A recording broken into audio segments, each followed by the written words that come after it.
வாழ்க வையகம், வாழ்க வையகம், வாழ்க வளமுடன்.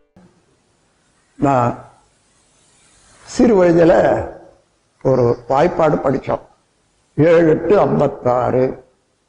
இப்போ அந்த வாய்ப்பாடு எடுத்து அடிக்கடி பார்க்கணும்னா 7 8 என்று சொன்னால் 56 வந்துடுது. இம்மாதிரி பழக்கத்தில் கொண்டு வந்துட்டா அது என்னைக்கும் இருக்கும், எப்போ இருக்கும், ஆயுள் பரிந்து இருக்கும். அந்த மாதிரி நல்ல செயல்களை அதைத்தான் வடிகட்டுவது படிக்கட்டுவதுன்னு ஒரு குறிப்பாக சொல்லுவோம். தேவையில்லாததை வடிகட்டுறது, தேவையுள்ளதுக்கு படிக்கட்டி ஏறுறது என்றது போது வடிகட்ட வேண்டியதும் படிக்கட்ட வேண்டியதும் தெரிந்து கொண்டால் நாம் எப்படி வாழ்கிறோமோ அப்படித்தான் நம்மோட சேர்கிறவர்கள் நம்முடைய சொற்களை கேட்கக்கூடியவர்கள் வாழ்வார்கள். மேட்டுள்ள இருக்கக்கூடிய தண்ணி எப்படி பள்ளத்தில் வருது, அதே போல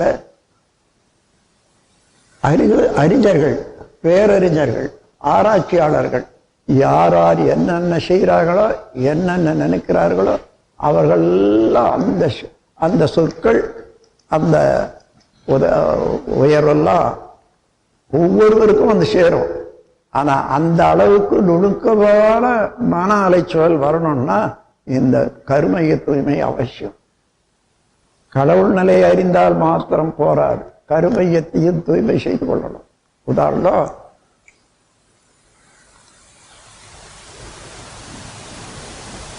ஒரு கடவுளை அறிந்தாலும் பசி எடுத்தா என்ன பண்ணணும், சாப்பாடு தான் வேணும். சிவநிலை அறிந்தாலும் கூட சரி, பசி எடுத்தால் சாப்பாடு தான் வேணும். அதுபோல கடமையும் கடவுள் உணர்வு சரியாக இருந்தாலும் கடமையும் அதுக்கேற்றவாறு சரியாக அமையணும். அதுக்கு நாம் பண்பாடு தான் அவசியம், நம் செயல்முறை தான் அவசியம். எந்த பண்பாடு உலகுக்கு வர வேண்டும் என்று நினைக்கிறோமோ, உயர்வு என்று நினைக்கிறோமோ, அதற்கு நம்மை ஆக்குவிக்க வேண்டும். பழக்கத்தினாலேயோ அல்லது நீண்ட காலமாக வந்த கருமைய களங்கத்தினாலேயோ சில எண்ணங்கள் வரலாம். உடனே அந்த எண்ணங்களை எடுத்து வைத்துக்கொண்டு இதன் மூலமாக எனக்கு துன்பம் தான் வரும், உலகுக்கு நன்மை இல்லை, இது வேண்டாம் என்று விட்டு மீண்டும் மீண்டும் அந்த செயலுக்கு உரிய நேரம் வரும்போதெல்லாம் உஷாராக இருந்து நான் இதை செய்யக்கூடாது என்று 2 3 தடவை நீங்கள் அதை செய்து பாருங்க. அதுக்கப்புறம் எப்பொழுதுமே அந்த செயல் மறுபடியும் தோன்றாது, எண்ணமும் தோன்றாது. இந்த முறையில் ரொம்ப சீக்கிரமாக நிச்சயமாக ஒவ்வொருவரும் தன்மாற்றம் அடையலாம், இறை நிலை வரைக்கும் வந்து விடலாம். அந்த கருமையம் தூய்மை ஆக ஆக ஆக ஆக தானாகவே இறைநிலைக்கு வந்துவிடும். கருமையத்துக்கும் கடவுளுக்கு என்ன வித்தியாசம்னா, கருமையத்தில் களங்கம் உள்ளவன் மனிதனாக இருக்கிறான், கருமையம் தூய்மையானா தெய்வமாக. தெய்வ நிலைக்கு எந்த களங்கமும் இல்லை. அதே போலதான் நீ தெய்வமாகலாம்.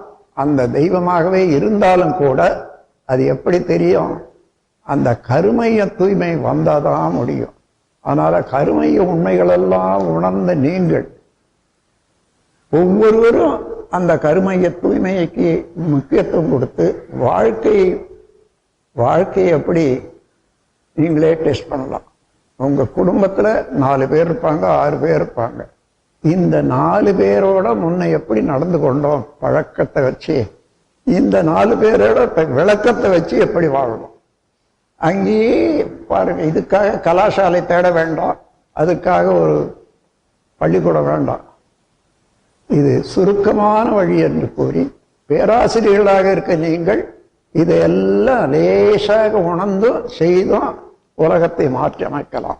உலகம் இப்பொழுது எவ்வளோ காலமாக ஆனாலும் இன்று இருக்கக்கூடிய ஒரு நிலைமையை நீங்க பார்த்தீங்கன்னா, அதாவது பலாத்காரமாக பிறரை கொல்வது, ரொம்ப எளிதாக கொல்வது.